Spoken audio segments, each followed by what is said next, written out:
Here's a closer look at what's going on with the trim pieces to hold the Lincoln Towncar roof on. So this is the strip that goes across the leading edge of the vinyl roof. So to take it off, you've got a screw here in the corner, and then a couple pieces that hold on from the outside in. A couple trim pieces. Here's one of them. It's wrapped in vinyl. This goes down here. Gets it on the side. In the door jambs, you've got some screws there. And then up top here, this vinyl wrap piece of aluminum is going to go through the side there. So you got to take the B pillar inside off to get to that nut. Then you have to drop the headliner to get to these nuts in here. These bolts are behind the dome light, and then all the way down, and this will be wrapped around into the B pillar to hold it in. The B pillar trim, it's got metal aluminum down here that needs to be color matched to the car.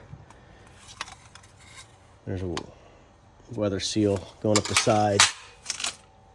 These back glass, they have to be color matched to the car. They're painted, I feel like aluminum. And then the rear trim, so this goes around, it goes under that glass and then curves up into the trunk here. So the front 3 studs are held into the body with these plastic anchors, so they just pull out. And then in the back here, it already fell out, but in the back there is a bolt that has a nut you access from the trunk side.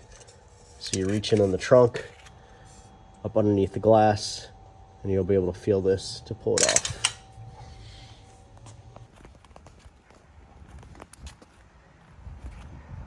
Alright guys, added the 3mm foam basically right to where the factory had it. Not at all in the channels. There's a little strip under here. Nothing on the roof. Cut it off right there, all the way across. I think the factory actually had this tucked behind this lip. I'll have to look at the pictures that I took before just to match that up. Down here. And then again, just to the edge here. Nothing in the channels. So I used this 3mm foam and I glued it down with the Landau top glue. That stuff. 3mm foam. It came with a sticky backside, so it was easier to stick down.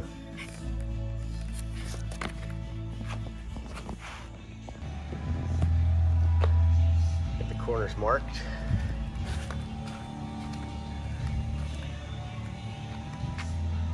Seam about an inch from the very edge. Same thing over here, inch from the very edge. And then the seam into the very corner of the roof.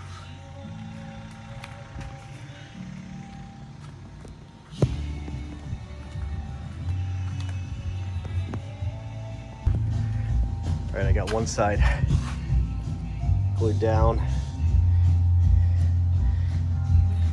Haven't really trimmed in the edges here yet, or the back window. Now I flipped half over, half's glued down, I flipped half over. Now I'm gonna go ahead and do the other side.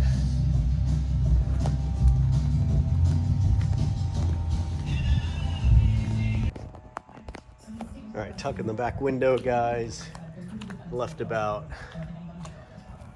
maybe 2 inches. Tucking it in. Slip that back under there. Coming out good. All right, got it tucked in, stretched here, about my only wrinkles. This was the broken fiberglass on the shell. You definitely see that through the vinyl. There's a small dip here where the foam ended and didn't go onto the roof.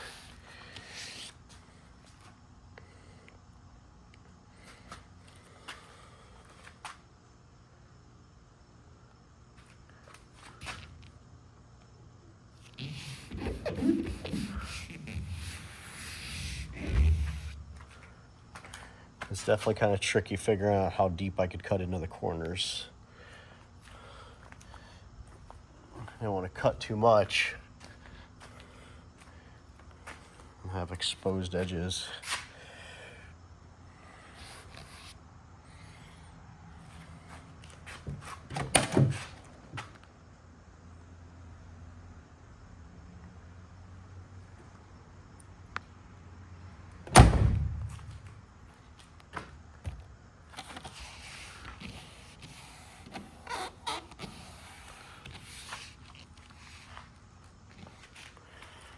Not too bad overall. All right, guys, here's some of the trim. This is the top piece that goes all the way across.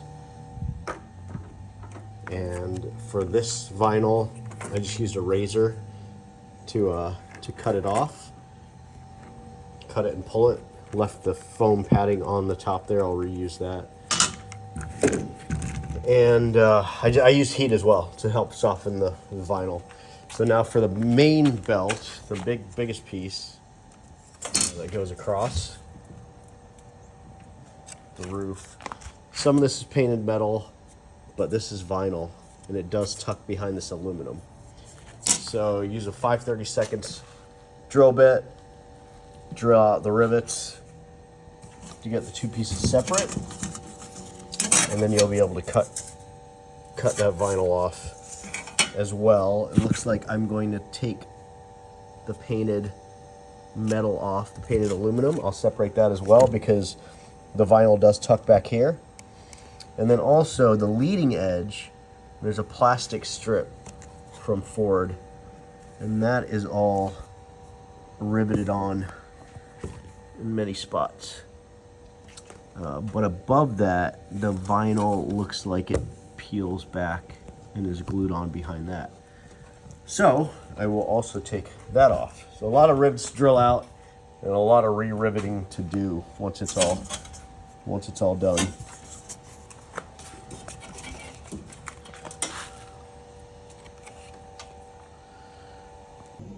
Hey guys, I just finished up the top on the Lincoln, and I'm going to show you guys how it turned out.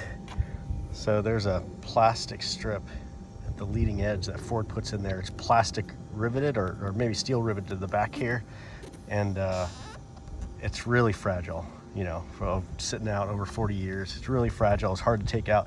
I did not even rivet it back on. It was riveted and had double-sided tape, so I just used the tape to put it back on. It gets really puffy when you're trying to pack it in here because the backing on this vinyl top that they ship you, it's pretty thick. There's some fuzz right there, you can see, but it's pretty thick, and the stuff that Ford uses, it looks like it was backing free, I think, because they were able to, and when you peel it off you'll see, but it's really tight to the back of this trim, and it's really thin. There's no backing on it, but this one comes with backing, so it's a little more puffy in all the areas, especially where you have to tuck it. If you look under here, tucking that, this thing has to tuck between the aluminum, and it's just so puffy, it's hard to do. So it turned out okay. There it is.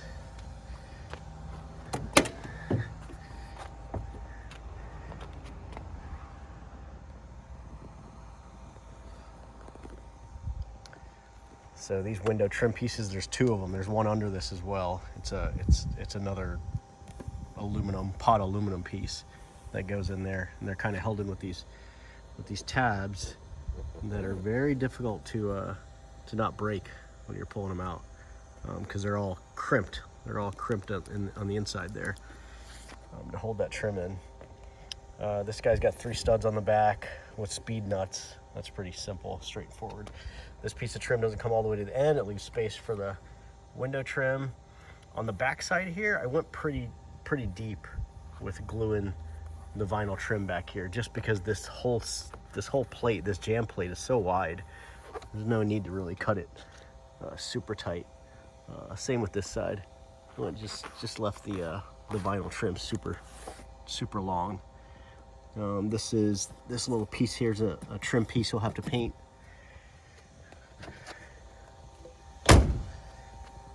Obviously, trim piece you gotta paint, trim piece you have to paint. On this side, I can see daylight through here, and we'll talk about that in a minute with the tubular nuts that go on the back side. There's one stud back here that pulls it as tight as it can get, I guess, but it's also not great steel held on with the speed nut, so it gets it as tight as can. So there's tape under here that I'll have to cut back. I kind of wish I took the tape off first. As you can see, there's fuzz hanging out. There's visible tape. So I'll have to take a razor and really work on that, trimming that back piece out. I used the fiberglass shell that Ford puts on there around the window, and then I put foam on top of that, and then trimmed the vinyl out on the back there. So there's quite a big gap here. Stick your finger back there. It really doesn't get any tighter than that. In the corners it's tight, but yeah, right in the middle here it's kind of floats up. And also on the inside, so some of the places here, I don't know if that shows up on camera, but you can see daylight through the painted black border that Ford puts on it. There's more over there. You see that daylight through there? And I think maybe I scratched that putting the stuff in, maybe. I can see fuzz down here. Now, of course, that's on the outside. That's from the vinyl trim, but it's definitely visible. There's more fuzz here. You can see that white piece right there on the outside. So it's kind of difficult to get all that done properly. Headliner's all back in. That went well. All right, back to the outside.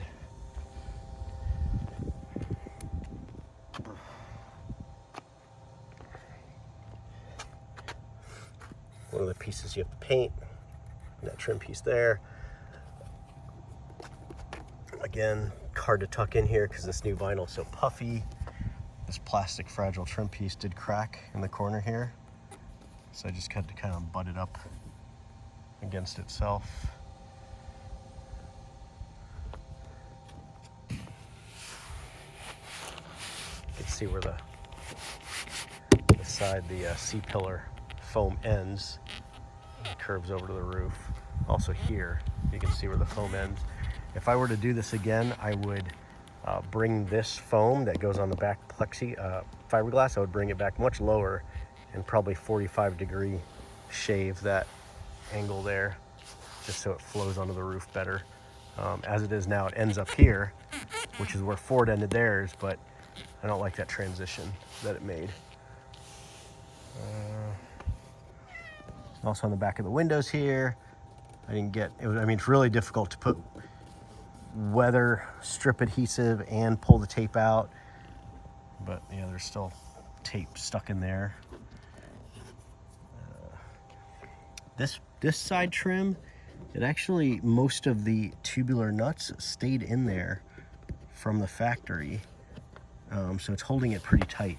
And then I did add a tubular nut to the stud that's here. The stud goes into the trunk, and you take the speed nut out from the trunk, but I did add a tubular nut to that just because it's the same size stud. It's a 1/8 stud and it fits through that nut, so it's just a little extra holding power there. Now let's talk about my supplies that I used. So I used 4 cans of this, 4 cans of that, and probably have maybe half a can of this left, so say 3.5 to 3 2/3. This is the foam backing that I used. It's 3 millimeters. Just got it off Amazon. It's got a really sticky backside, and I sprayed the top with the glue and the back of the foam with the glue on top of its sticky back. So I don't think that's going anywhere. For all the studs that go in to the body, all around this piece, all along the roof, the belt line there, Ford has sealant on them, and along the trim here, there's anywhere a stud goes through the body, there's sealant. So this is the sealant that I used to redo all that. Just went pretty liberal with it. So it's all gooped in there. This is the company I bought my top from. I actually ordered it off an online, Tops Online or something, but this is the part, the company that shipped the part, Key Auto Top. Again, the whole entire vinyl piece is padded. It's got fuzz on the back, and that kind of is different from what Ford did. Ford was pretty fuzz-free to get it nice and tight. Okay, so speed nuts, the tubular nuts that I used. I used this 5195. So mainly what you're looking for is an 1/8 inch stud size from this brand, a 1/4 inch diameter, so 1/4 inch diameter, but the panel thickness, that's what makes the difference. So there's little tabs in here that sandwich the back side of the sheet metal to the front side of the sheet metal, and that's after you poke it in the hole. So that panel thickness differs, and whatever part number this is, 5195, whatever panel thickness this was, I think it was a little too much. It was too big. So if I were going to do it again, I would get a smaller panel thickness. So 1/8 inch stud, 1/4 inch hole, and then a smaller panel thickness than whatever this was listed as. And I'm saying that because after the final result here, I can see daylight through the back of here. So it's really not, it's like these tubular nuts aren't holding it as tight as the factory. And on the other side, they're tighter, and those are factory nuts. So maybe that'll help someone. Overall, I'd say, I don't know. I'm going to give it a B-. But if it's something that you want to do and try on your own, I'd recommend it. I mean, it's tedious. It is difficult, no doubt about that. But the quotes right now, I kind of live in the sticks of Florida, and the quotes I was getting were anywhere from $1,500 to $2,500 to do this for me. And that was with me providing them the top. If they're going to cut the top, I don't know if they charge more or what the deal is. I think they may have just assumed they're going to have to throw this away anyway and cut their own material. But for $1,500 to $2,500, I was definitely willing to try it myself. And I think it turned out okay for a DIY. Just be patient and go slow. Jeez, it's not easy, I will tell you that. All right, bye guys. Hope someone learned something from this. Thanks.